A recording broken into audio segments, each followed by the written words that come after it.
Hello, good morning.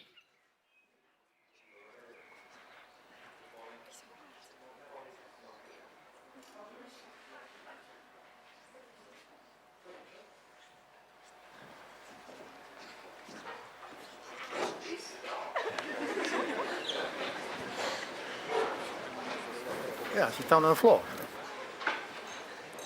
Your Excellencies, students, teachers, dear guests, it is my exceptional honor to warmly welcome on the behalf of the Pelgulinna State Gymnasium, the President of the Republic of Estonia, His Excellency Alar Karis. Maybe just stand up.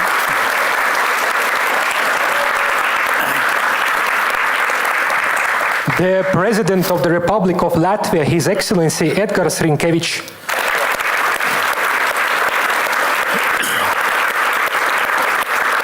The President of the Republic of Lithuania, His Excellency Gitanas Nausėda.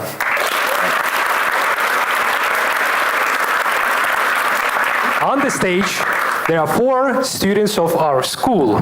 Please greet them. Ott Robert Luik. Ott Reemet, Laura Utsar, Maria Sinivee. My name is Sergei Metlev and I teach here at this school democracy and human rights, and my full-time job is at one of the biggest Estonian media outlets, Postimees. The title of today's debate is Lost in Process, Youth, Democracy and Populism. The focus of the debate is the place of youth, so you, in that big decision making. We will discuss the danger of populism, the way of making politics, using simplification, strong emotions and polarization. We will start with giving floor to each of the heads of state for a short introductional speech. Since we are unfortunately very limited on time, we kindly ask to keep opening speeches around 3 minutes long. After, there will be a barrage of questions that students have carefully prepared. Every head of state will receive a unique question that is formulated just for him. And also there will be one general question. Afterwards, hopefully we'll have some time for the general public to ask some questions, but it will depend, of course, on our ability to follow the time limits. And now I would like to give floor for our distinguished guests for an opening speech. President Alar Karis, please. Thank you. Thank you very much. I was supposed to be the last one, but anyway. So we are very pleased to be here. I mean, talking to you as a young generation, because we are mostly coming from history. That means democracy has not been always in our agenda. So that means we were born and lived in a world when democracy we could read on books, but not really feel it ourselves. So that's why your generation is really in a very good position. You are born in a free country, in a free Estonia, and you know what the democracy is, you know what the freedom is, freedom of speech and so forth. That means you can really make your own destiny, and this is very important, which we lacked in the past. But of course, there is always a danger in democracy as well, otherwise we wouldn't speak over here. And there was also an article recently in the newspaper called The Economist, and there was a title, Dangerous Democracy, and the danger was about elections around the world, because next year, 2024, there are going to, half of the population of countries in the world are going to, more than 70 countries, are going to have general elections. Of course, and it makes 2 billion people actually. So that means there are very different kinds of elections in the world. We know that there are countries where elections are just, how close to 100% one elected person can get the votes. And of course, there are also countries who are how should I put it? Democracy is not very convenient issue. I mean, especially in Africa, there are more military groups and we trust more military people rather than the population itself. And of course, you mentioned this populism is one of a danger. What we see is not only on both extremes or in one extreme, the populism. Populism is basically in every party's program already. And our task is to distinguish which is populism and which is not. I mean, it's very easy to find these solutions, and it's very easy for society to take it, and this is how it really works. And one danger of democracy is also that before the election, politicians have different ideas compared to after the election. That means they tend not to keep the promises, and this is another danger to the democracy. But of course, populism is an issue, and this is something we should keep eye on. And the second thing I want to mention before I give the floor to my colleagues is that's about the information and how you get our information. It's basically everything is online, and the reaction on what's happening is very fast, and sometimes it happens. I give you just one recent example. There was an attack in Gaza. We went to the hospital, and the first reaction was that this was Israel who actually did it. So no time for actually figuring out who is blamed for that attack. And this gives a kind of another background for everything. That means you as a younger generation, I mean, this information what you get, you should learn at school and after school and after you finish all your studies to keep a critical thinking, that you really understand what's written down and whether it's right, whether it's true, and find evidence and make sure what you get, what you read is really a right thing. So this was my introduction, and thank you very much for listening. Thank you. Thank you, Mr. President. President Edgars Rinkēvičs, please. Well, thank you very much. Well, I wouldn't be so pessimistisch as my colleague from Estonia when it comes that we are coming from the history. I think that we are still jointly making the future, but just a couple of observations before we really engage in some real debate. First of all, I think that it is very difficult sometimes to define what the populism is. On one hand, people who are competing for elected offices, of course, want to make some good promises. And as President Karis just said, not always they are able to fulfill those promises. And of course, this is one thing that normally widens this gap between people and politicians, and on one hand there's always some kind of frustration after any electoral process. And I think that for politicians it is very difficult on one hand to follow what people want to hear, on the other hand to lead them understanding that there is sometimes need for change, and not everyone is happy to welcome and accept that change. The second point that I want to make, I think that at this point we have some challenges that we need to address as we speak.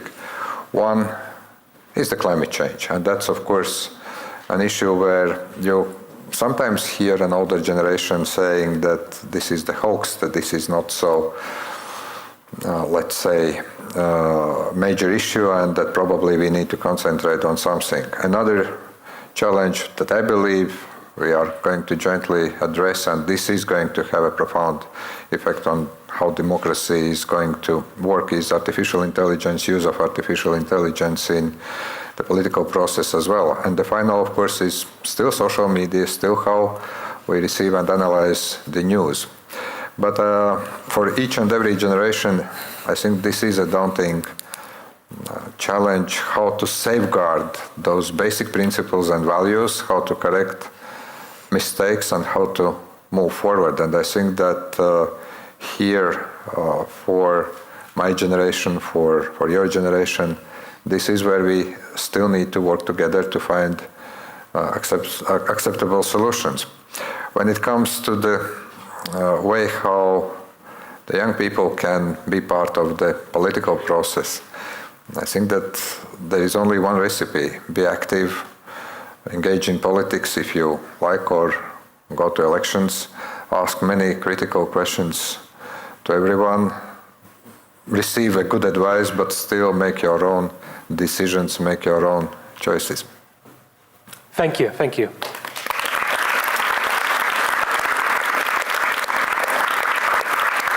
President Gitanas Nausėda, please.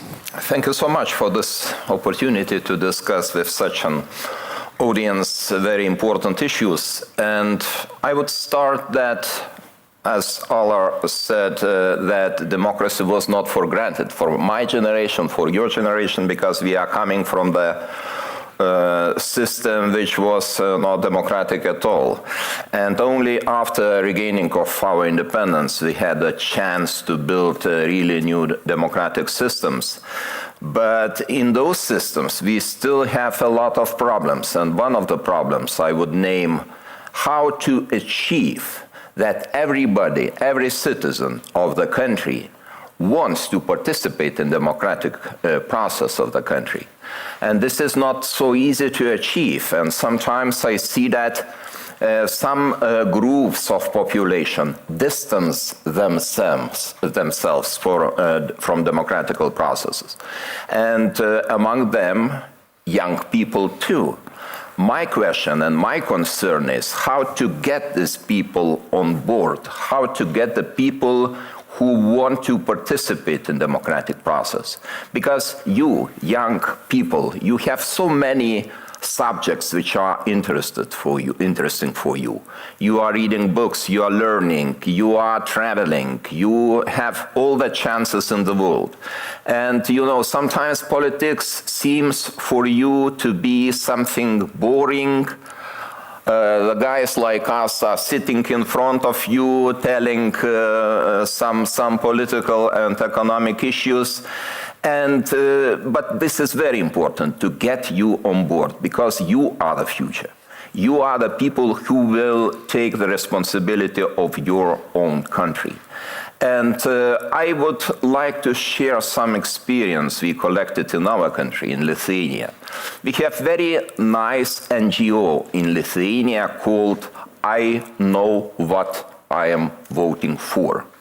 This is an organization of some people who try to convince the young people to participate in the elections, to have very strong arguments why they choose one or another candidate, and to share this good knowledge to the rest of the society too.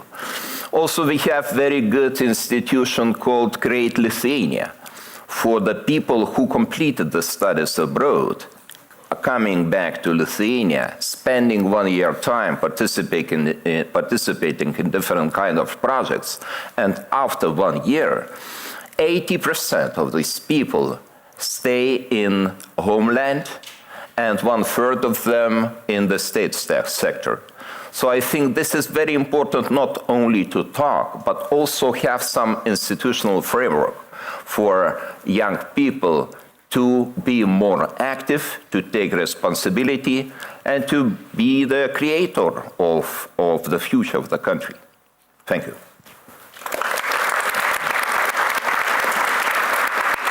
Thank you very much. And now it is time for tough questions, or depends, of course. We'll see. I kindly ask to stay in the limits of 3 minutes with answering, and also in limits of like 14 seconds with asking questions. Then I will manage to give also a word to the wider audience. And now, Laura Utsar, you have the floor. Thank you. So I have a question for the President of Lithuania, Gitanas Nausėda. The green revolution is arising. The companies are moving rapidly towards the green production. This, however, leads to an increase in prices of food, services, and goods. It seems that there is a conflict because of that change. What do you think? Is this conflict between people who want to go green and are willing to pay the higher price and people who don't have the will and the means? Or is it a generational gap? Do we need a referendum on green policies to resolve the conflict in a democratic way? Well, very good question and broad one. I would say that we don't have the alternative. We cannot just freely discuss would we ready to pollute our world more or to have larger emissions that we have today, and we will contribute in such a way to the global warming, or we should go another way. I think the nature already answered for us this question, and the answer is very clear. We have no alternative. We have to go green, and this is a very clear priority of European Union. It was set several years ago, and we are ready to participate very actively, no matter how big is the country, what is the size of the country. Even our countries can contribute to the global policy or anti-global warming by, first of all, setting very clear priorities and very clear quantitative measurable goals, and we did it. We try to decrease and to reduce our CO2 emissions until 2030 by 70%, comparing with 1990. And we have the ambition to become climate neutral by 2050. I think those goals are very clear, and all the rest, our production chains, our issues of competitiveness are derivative from these goals. And I think we should put even more efforts, because time is not waiting and time is running not to our benefit. I think we have to speed up the processes. We have to accumulate enough political will, strong political will, in order to make the change. Otherwise, the time will be over, and it will be, first of all, will have very tragic consequences for your generations, because we are talking about our children, about our grandchildren, and we have to take this responsibility very seriously. Thank you. Ott Premet, you have the floor. Thank you. I have a question for the President of Latvia, Mr. Rinkēvičs. In recent years, the populist ideas have reappeared on the radar. They're aimed at immigration, minorities, European Union, and other international organizations. Why are older generation much more affected by populist ideas, even though they have a great deal of life experience, and at the same time, less experienced young people are not so affected by populism? I would also like to add that the initial picture shows only right-wing populists, but I would presume that there are also left-wing populists, yet they gain little to no coverage from the media. Why is it so? That's a very interesting question. I think that on one hand, for some older generations, it is probably a bit more difficult to accept the change, because somehow you are used to some traditional ways that politics have been conducted, that they have not been pressing issues. And your question actually to the Lithuanian president, are you ready to accept higher prices or a big change of your habits? Instead of, let's say, looking at long-term solutions for climate. I think such kind of issues for, let's say, older generations are in a bit, they look in a bit the different way. They think that the way how things are being conducted, let's say, when I was 20 years old or 30 years old, that was the good way and we should continue. The acceptance of the change or the acceptance of the need to act is a bit different than, let's say, for you, because I think that if I would be asking this group of the people how much you think you are going to be affected by the climate change and should we do something, I believe there would be a solid majority saying we should do something. I'm not asking that question, but I'm sure. We can do, of course, some sociology afterwards. If someone asks, and by the way, back home we had a very, very tense discussion in the parliament about two legislative proposals that have been just passed by the parliament, one instituting partnership legislation and another ratifying Istanbul Convention. Guess who was more opposed to both legislative proposals? It was older politicians, older generations saying that we can dispense with that. But it's still moving forward. So one is tradition, one is that people who are getting a bit older, they probably tend to look into the ways how the things were conducted in a more traditional way. But at the end of the day, again, when it comes to also some mistakes, and unfortunately we also have to admit that there have been some mistakes, for instance, when it comes to migration policy. Of course they resonate. If you are allowing people to come and you don't put more integrative efforts, if you see that some kind of groups of people who are not accepting the values and the way of living are forming, and then you see this is resulting in some kind of demonstrations, actions, increase of crime, then of course with not proper answers by the center parties, you get also the extreme right just having their day. Thank you. There was just a second part of the question was about why those left-wing populists are not gaining any criticism in media. Can you ask this in a short way? Answer this in a short way? Well, that would be the question for you, actually. Why are you not covering those left-wing guys in the press? Maybe it was like in the Western Europe more a problem. No, but seriously, I wouldn't say that I see in the Latvian press much discussion about the extreme left. Well, a bit about France, but not much about other countries. And I haven't got a very good answer on this. So maybe that would be more for journalists to discuss why maybe the right-wing parties and extreme right-wing make them more visible, more loud, more kind of seen on the scene. But I don't have a good answer. Or maybe they just do not have the social basis in our country, because, in our countries, in the Baltic countries, I'm talking about left-wing extremists. Yes, but I think that the international press, and here I agree with you, is not covering so much, let's say, what the extreme left is doing in the Western European countries, France, Spain, Italy. Thank you. Oit Robert Luik, you have the floor. I have a question for the President of Estonia, Alar Karis. First up, I'd like to say my mom's a big fan. But the question is, the recent Israeli-Palestinian conflict has divided Europe as people have to choose which side to be on. In my eyes, there is a conflict specifically between the younger generation and the older generation.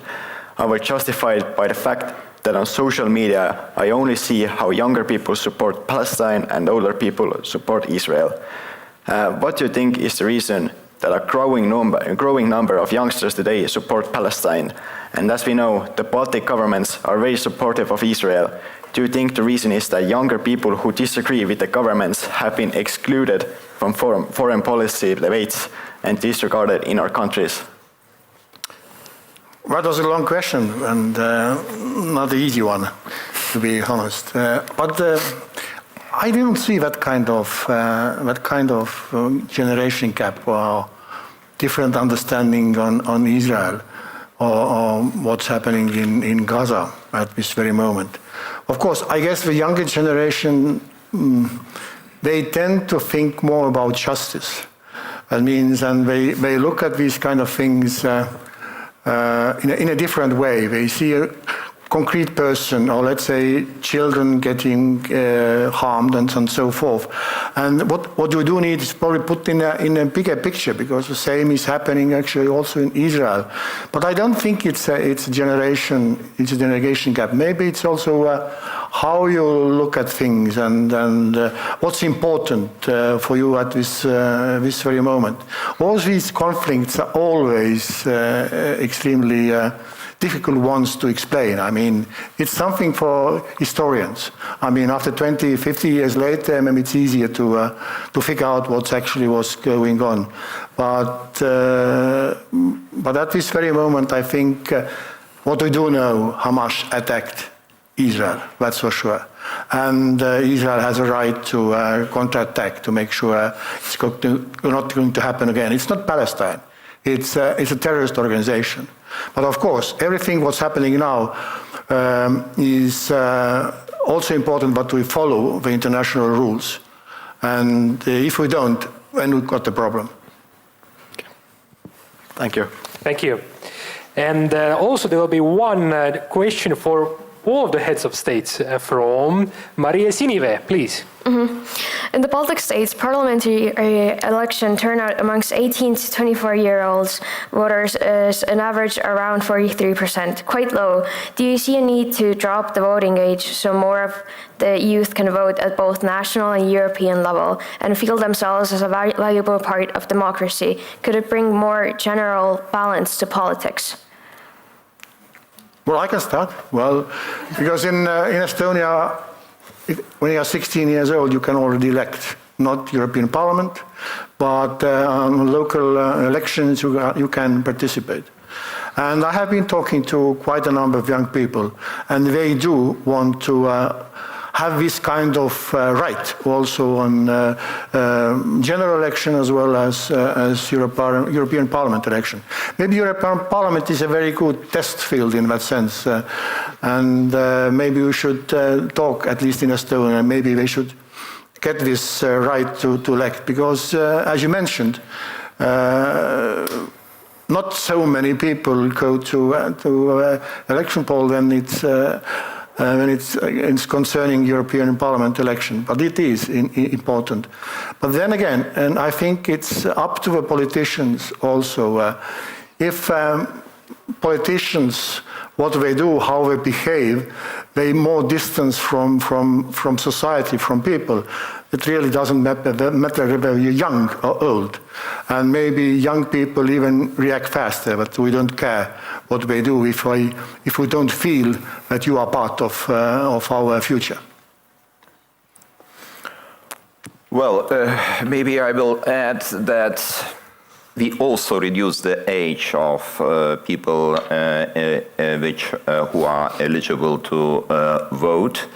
But I'm coming back to my idea that this is very important that we have the voters who know what they do. And this is very important to have very clear arguments why I am going to vote and why I am choosing that person, that party or that party. And I think we still are not there in having very frank discussions about alternative political directions and ideologies. And this is especially important for young people because they are entering the political scene and they will stay there for a very long time. I know that your country has a little bit different system of voting, and you already implemented the principle of online voting in Estonia. In Lithuania, we have slightly more restrictive system, and we see still in your system some advantages, but maybe some disadvantages too. But the most important issue is a very clear sense of being citizen of the country and taking the responsibility. And the last, my remark will be not related to your question, but please, young people, stay sensitive to the injustice, because right now we are entering the critical stage of the war in Ukraine. Support Ukraine by all means, because tomorrow will be too late. And we are in very difficult geopolitical situation, and you probably understand very well what would mean defeat of Ukraine on the battlefields in this country. It would have disastrous consequences for all of us. So stay united and support Ukraine until the victory. The principle is still clear.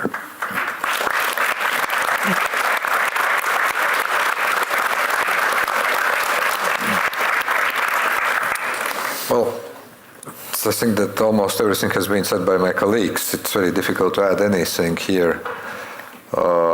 In Latvia, we have 18 years as the age limit for voting, and frankly, I don't have anything against when it comes to the change, but I have a feeling that this is not going to be a decisive moment when the young people would go to vote.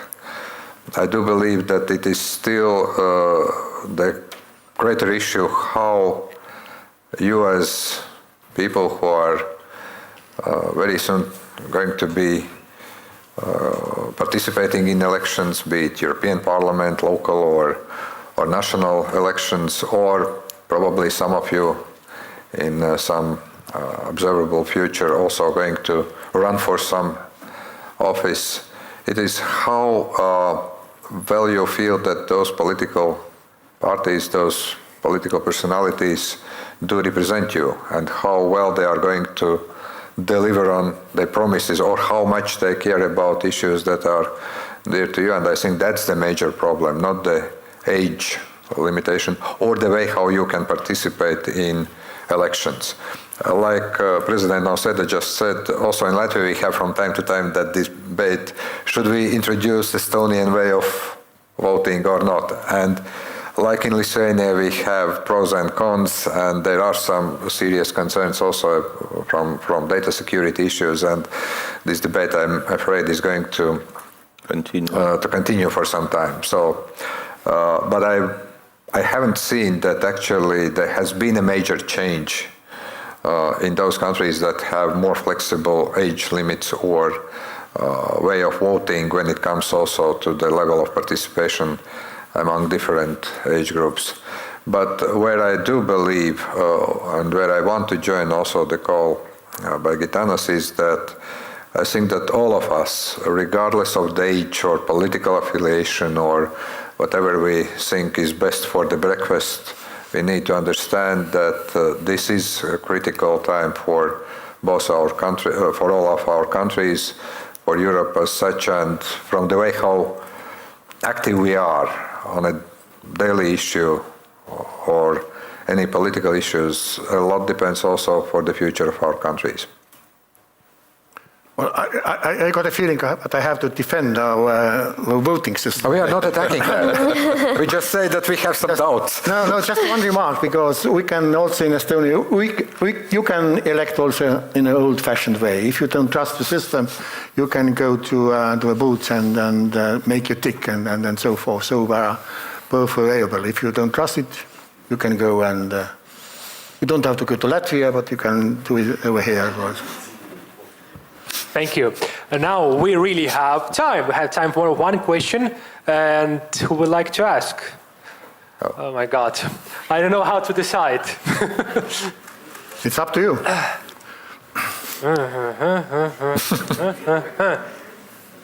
Lady in the middle.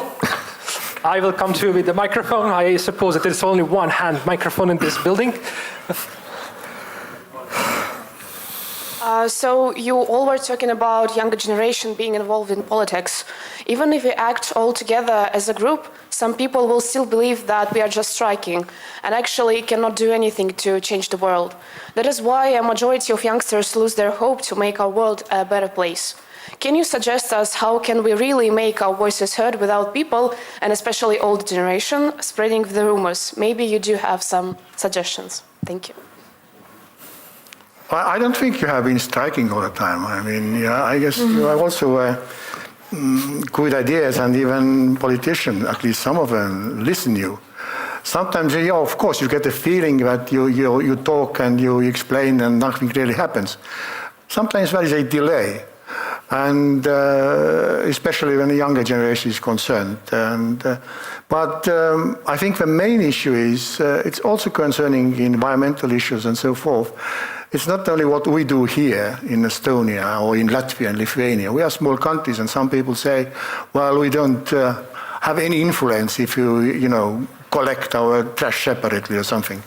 But what we have to do is have to explain. You have to explain also to bigger countries that it is important. And because there are huge countries with huge population who want to live the life we used to live, let's say, in the Western world. So it's a very difficult issue to explain them, but to have to skip some of part of history, so to speak. And this is what young generation, you travel a lot, and you can explain and tell our nation, our people, our countries, how you think we should live right now and also in future. I can tell only about my experience. I used to have very different audiences in my life, especially during the election campaign.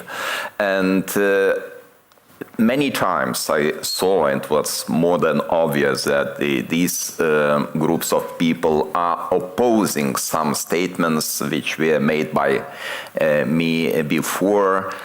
And then we started the discussions. And after those discussions, the situation was absolutely different, because I used the word of arguments. I tried to convince them. Sometimes I was successful by doing this, sometimes not. But at the end of the day, they understood that I was honest, I was frank with them, and I tried to do my best. I think this is only one method to convince the opponents or people which have different opinion, by trying to present the arguments and just having very free discussion. In the democracy it works, and sometimes it works even more efficiently than we anticipate from the beginning. Well, I think that obviously we are very different, and it's very nice that in democracy actually we can have different opinions. If we would be thinking all like one, then most probably that form of government would not be called democracy, but in a bit different way. And so the difference of opinion is just a norm. The way is how you can try to build a consensus, how you can try to build a consensus on really important issues. And I think that there are at least two groups that I would suggest to work on. When you go back to your families, talk with your moms and dads and grandmoms and grandpas, try to convince that you care as much about the future as they do, because they do care about the future of you in the same way as you. Simply, the point of view may differ, and try to convince that to be active in the society and also to care about some issues is important. But another group is your own generation, because I can bet my money that there are also many of people of the same age as you that think that politics, that public life, that being active is not for them. And also talking with them and trying to convince them is equally important. But about this power of the argument, about this power of discussion, I do agree that